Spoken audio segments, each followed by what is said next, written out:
Ótima tarde para você. Está no ar o Boletim Legislativo com as informações sobre a Câmara e sobre a cidade. Seja bem-vinda, seja bem-vindo. Processo de licitação que vai definir a empresa responsável pela construção de uma nova maternidade em São José deve ser concluído ainda neste semestre. E você sabe o que é a obesidade sarcopênica? Pois é, nós vamos falar sobre essa condição perigosa que aumenta em 80% o risco de morte antes dos 50 anos de idade. Então vamos juntos. Após o período de recesso, os vereadores retomaram os trabalhos em plenário. E a gente acompanha agora um balanço da 38ª sessão do ano. A primeira sessão ordinária após o recesso foi marcada pela aprovação de 91 requerimentos.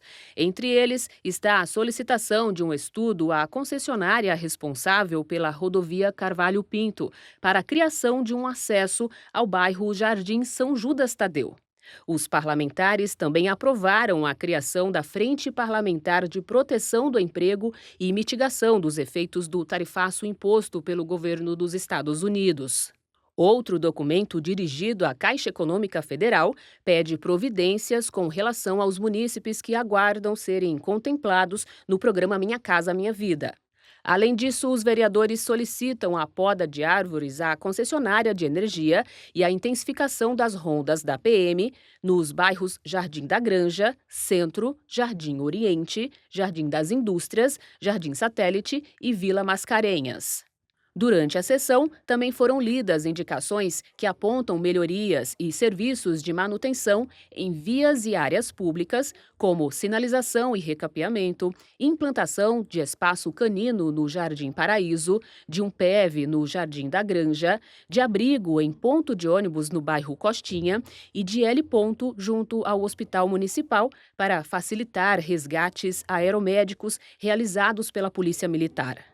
Durante o pinga-fogo, alguns assuntos abordados pelos vereadores foram as manifestações a favor e contra a anistia aos presos e condenados pelos ataques às sedes dos 3 poderes em Brasília em 8 de janeiro de 2023 e a tarifa de 50% às exportações brasileiras para os Estados Unidos.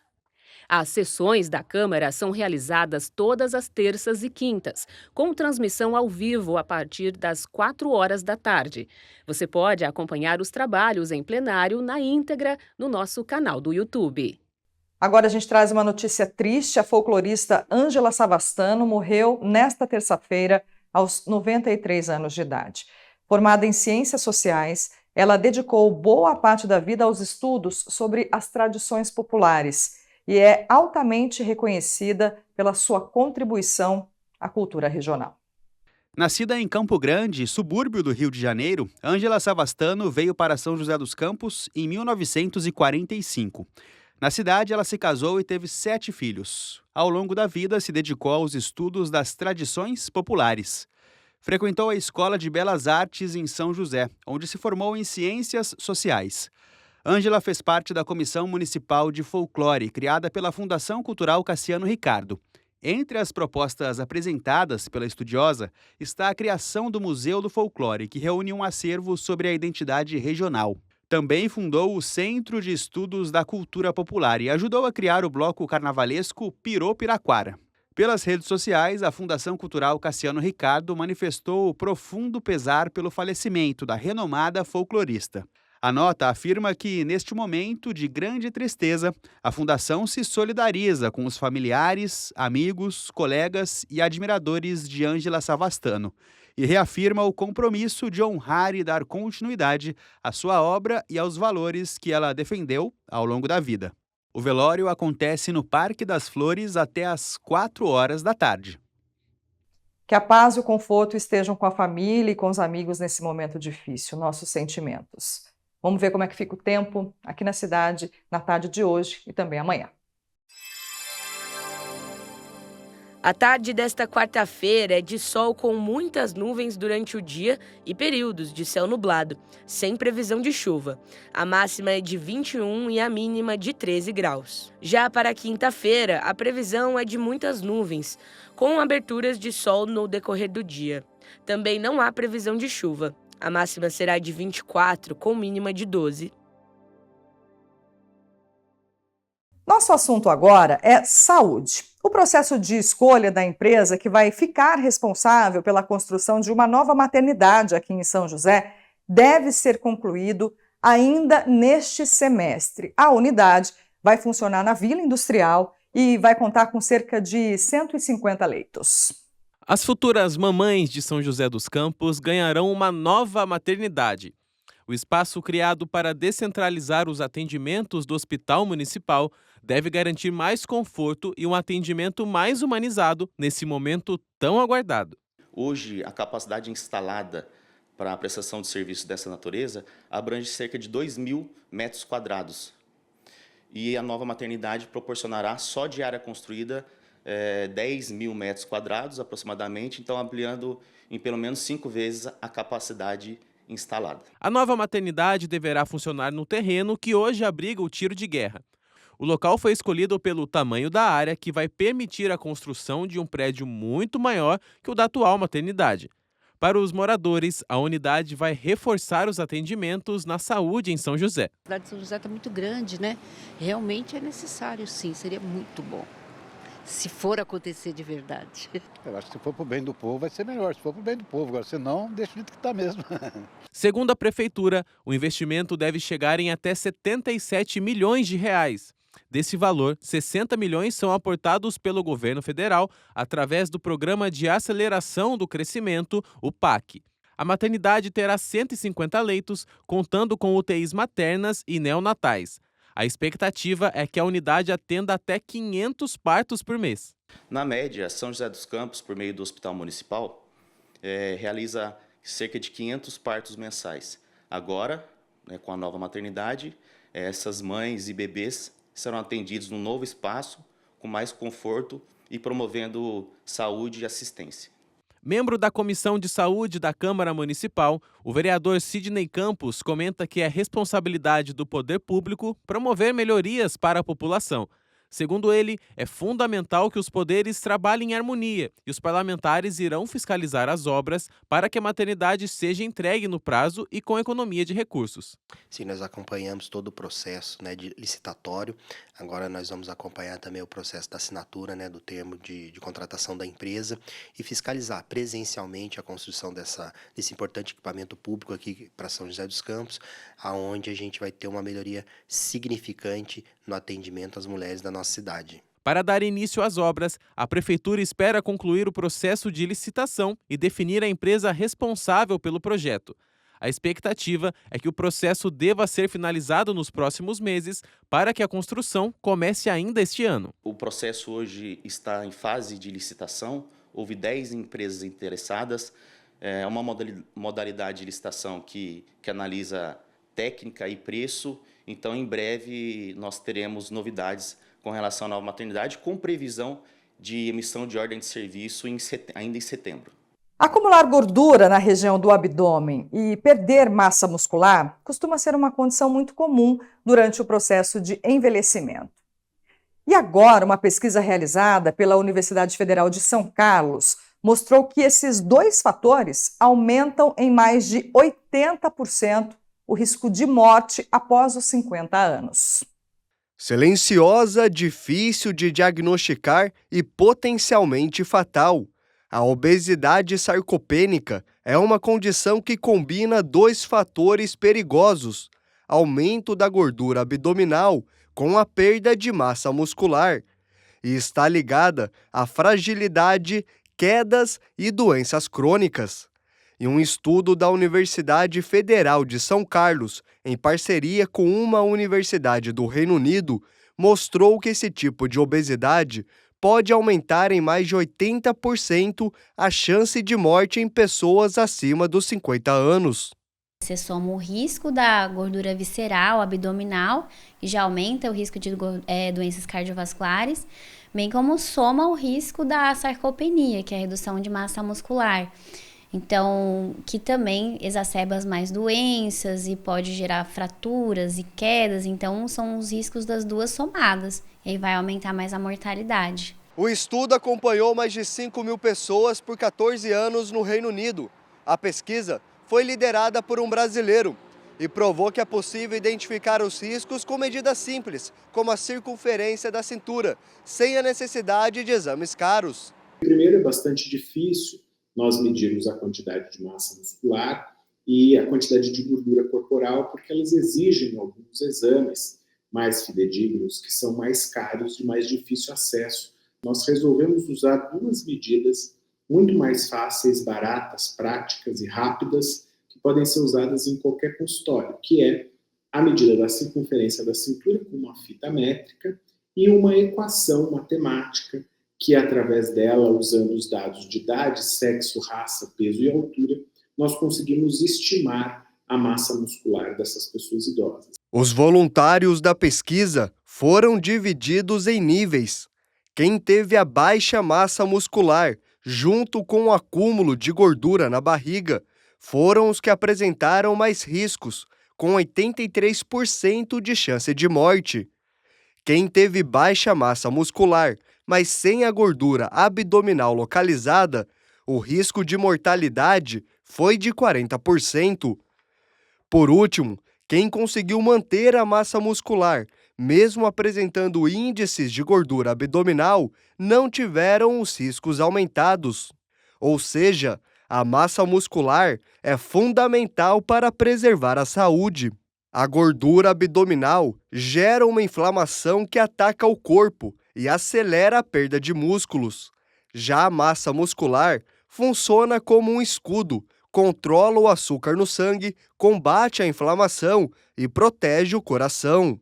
A massa muscular, ela tem relação com a resistência insulínica e inflamação. Então, a gordura visceral, a obesidade vai gerar essas inflamações, resistência insulínica, mais diabetes, mais aterosclerose. Já a massa muscular vai ajudar a ser o contrário. Aumenta a sensibilidade à insulina, diminui essa inflamação e, então, ajudando a diminuir um pouco desse risco gerado pela obesidade. Então, é muito melhor você ter um aumento do peso mais às custas de massa muscular, tendo um pouquinho mais de obesidade, do que só obesidade sem acompanhamento da massa muscular. A prevenção passa por 2 pilares: a alimentação e exercício físico. Mais do que comer menos, é preciso comer melhor, distribuindo o consumo de proteínas ao longo do dia para fortalecer os músculos. A gente tem que entender que o corpo ele só mantém algo se ele vê que está tendo utilidade. Então, ele não vai manter a massa muscular se eu não fizer uma atividade física, porque o músculo em si, ele gasta muita energia. Então, se eu não pratico uma atividade física, não tem por que ele manter uma musculatura que vai fazer com que eu gaste energia, sendo que eu não estou utilizando ela. O outro fator que a gente tem que observar nessa alimentação é a quantidade de proteína que a gente está comendo ao longo do dia. Não adianta eu comer de uma vez só, porque eu não tenho estoque de proteína, eu sou feito por proteína, porém eu não tenho uma reserva que eu possa usar se eu não tiver feito da alimentação. Então, fracionar essa alimentação com proteína nas refeições, isso é uma coisa que vai ajudar bastante. O estudo é um alerta para mudar o comportamento da sociedade. O cuidado começa na infância, para envelhecer com mais autonomia e qualidade de vida. Se essas crianças não praticam atividade física, ficam muito circunscritas a telefones, videogames e não praticam essas atividades que estimulam o desenvolvimento da musculatura, o que vai acontecer é que, ao final dessa infância, início da adolescência, fim dessa adolescência, essas crianças não vão atingir, por exemplo, seu pico de massa, nem óssea nem muscular. Depois, quando nós atingimos a vida adulta, nós mantemos a nossa massa muscular até aproximadamente os 30 anos de idade. Depois disso, todos nós começamos a ter uma perda significativa de massa muscular que vai aumentando ao longo do processo do envelhecimento. O que nós temos que fazer? Novamente, fazer os exercícios resistidos que nós conhecemos como musculação, fazer um treinamento aeróbico, corrida, bicicleta, hidroginástica, natação, tudo aquilo que permita que nós tenhamos um bom consumo de gordura ou consumo calórico desses alimentos que nós comemos e tenhamos uma boa alimentação para manter a quantidade de músculo que nós temos com esse exercício resistido e musculação que nós conhecemos. Tem que cuidar da saúde, né? Hora de saber as vagas abertas no PAT. O posto de atendimento ao trabalhador de São José dos Campos tem oportunidade de emprego para açougueiro, ajudante de carga e descarga de mercadoria, ajudante de obras, almoxarife, atendente balconista, atendente de lanchonete, atendente de mesa, atendente de padaria, atendente no setor de frios e laticínios, auxiliar administrativo, auxiliar de confeitaria, auxiliar de costureira no acabamento, auxiliar de eletrotécnico, auxiliar de expedição, auxiliar de lavanderia, auxiliar de limpeza, auxiliar de logística, auxiliar de manutenção e recarga de extintor de incêndio, balconista, caseiro, churrasqueiro, comprador, consultor de vendas, corretor de imóveis, costureira de máquinas industriais, costureira em geral, cozinheiro de restaurante, cozinheiro geral, cuidador de saúde, desenvolvedor de sistemas de tecnologia da informação, empregado doméstico nos serviços gerais, encanador, enfestador de roupas, engenheiro civil, estoquista, fresador de fresadora universal, garçom, gerente de restaurante, instalador de tubulações, instalador reparador de linhas telefônicas aéreas e subterrâneas, marceneiro, mecânico de manutenção de empilhadeiras e outros veículos de cargas leves, mecânico de refrigeração, montador de andaimes, montador de móveis de madeira, motofretista, motorista de caminhão guincho pesado com munque, motorista entregador, oficial de manutenção, operador de caixa, operador de empilhadeira, operador de guindaste móvel, operador de teleatendimento ativo, telemarketing, pedagogo, pedreiro, pedreiro de acabamento, pintor industrial, porteiro, serralheiro, serralheiro de metal, soldador, técnico de matéria-prima e material, técnico de operação eletrotécnica, técnico de planejamento de produção, técnico eletrônico, técnico em instrumentação, técnico em manutenção de máquinas, vendedor de consórcio, vendedor de informações comerciais, vendedor interno, vendedor pracista, vigia e ainda a vaga para pessoa com deficiência no cargo de operador de teleatendimento ativo, telemarketing. Para se candidatar é fácil, é só comparecer ao PAT levando RG, CPF, carteira de trabalho e o cartão cidadão. O PAT fica na Praça Afonso Pena, 175 Centro. A gente fala agora de oportunidade de capacitação para mulheres. O programa Elas Constroem, da Associação das Construtoras do Vale do Paraíba, está com vagas para cursos gratuitos na área da construção civil. Quem vai trazer as informações para a gente dessa oportunidade é a repórter Ana Vitória Caxias. Tudo bem, Ana? Boa tarde para você. Conta tudo para a gente. Oi, Fran, boa tarde para você, boa tarde a todos que nos assistem. É isso mesmo, é o programa Elas Constroem, que oferece curso gratuito de capacitação na área da construção civil para mulheres. Essa área que as mulheres vêm crescendo muito aí, que a gente vem percebendo. Para a gente entender melhor como que esse curso vai funcionar, eu converso com a Fabiana Vieira, ela é vice-presidente de Serviços Gerais da Convap. Fabiana, boa tarde. O que motivou a criação desse programa voltado exclusivamente para mulheres na construção civil? Boa tarde. Esse programa foi pensado com o intuito de aumentar a inclusão das mulheres. Nós fizemos uma pesquisa aqui em São José dos Campos. A gente quase não tem mulher trabalhando dentro das obras. Em nível nacional, hoje, é em torno de 2,5% só de mulheres nas obras. Então, foi feita uma parceria com o CEBIC, que é a Câmara Brasileira da Indústria da Construção, com o Senai e com as empresas associadas, as entidades associadas, para que a gente disponibilizasse em algumas localidades do país esse curso para a formação de obra exclusivo para mulheres. E como que será a capacitação? Que habilidades ou conteúdos vão ser abordados nessas aulas? Nós estamos iniciando aqui em São José com o curso para assentadora de revestimentos cerâmicos. As mulheres precisam ter pelo menos a 5ª série do ensino fundamental e no mínimo 18 anos de idade. E como que essas participantes que vão assistir essa nossa entrevista podem participar e onde se inscrever? Elas devem mandar um e-mail com o nome, o telefone, dizendo eu quero participar do curso, para aconvap@aconvap.com.br. E a previsão de início das aulas e onde que elas vão ser realizadas? Sim, as aulas estão previstas para começar no dia 1º de setembro, na unidade Senai de Santana. O curso e a metodologia toda vai ser dada pelo Senai. São 40 dias de curso, de segunda a sexta, das 13 às 17 horas. E em 40 dias elas vão estar formadas com uma carga de 160 horas, em que elas vão aprender a assentar piso, cerâmica, azulejo, fazer rejunte. Elas vão sair capacitadas para trabalhar na construção civil. E quais são as expectativas da Convap em relação ao impacto desse programa no setor e na vida dessas mulheres? A gente tem a expectativa de que cada vez mais mulheres possam chegar num canteiro de obra e conseguir o seu emprego. E com isso a gente tem também a expectativa de melhorar a qualidade da construção civil, porque as mulheres elas são muito mais caprichosas em determinados serviços.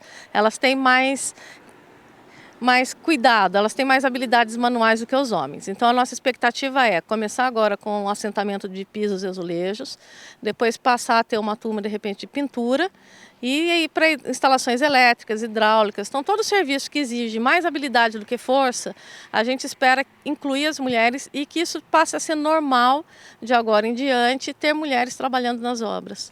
Fabiana, muito obrigada. Então, Fran, a gente lembra que as inscrições vão até o dia 15 de agosto e podem ser feitas pelo e-mail aconvap@aconvap.com.br. Eu volto com você no estúdio. Muito bacana, Ana, oportunidade para a mulherada da cidade, né? É isso aí. Agora a gente vai falar de empreendedorismo, dicas do Sebrae que sempre ajudam a ter sucesso nos negócios.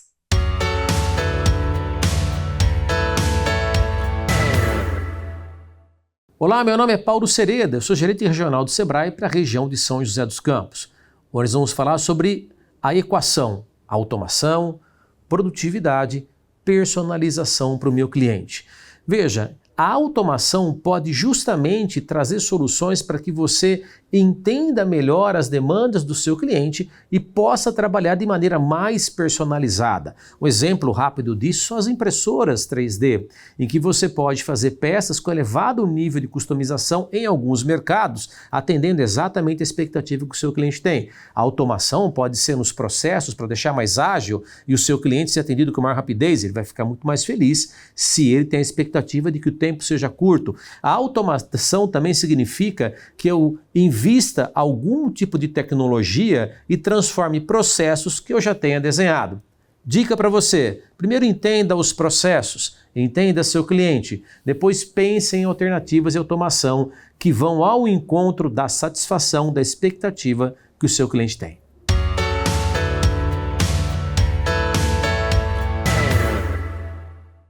O boletim legislativo desta quarta-feira termina aqui. Toda a programação você já sabe, né? Você pode conferir lá no nosso canal do YouTube TV Câmara SJC. Muito obrigada pela companhia. A gente volta a se encontrar amanhã. Até lá!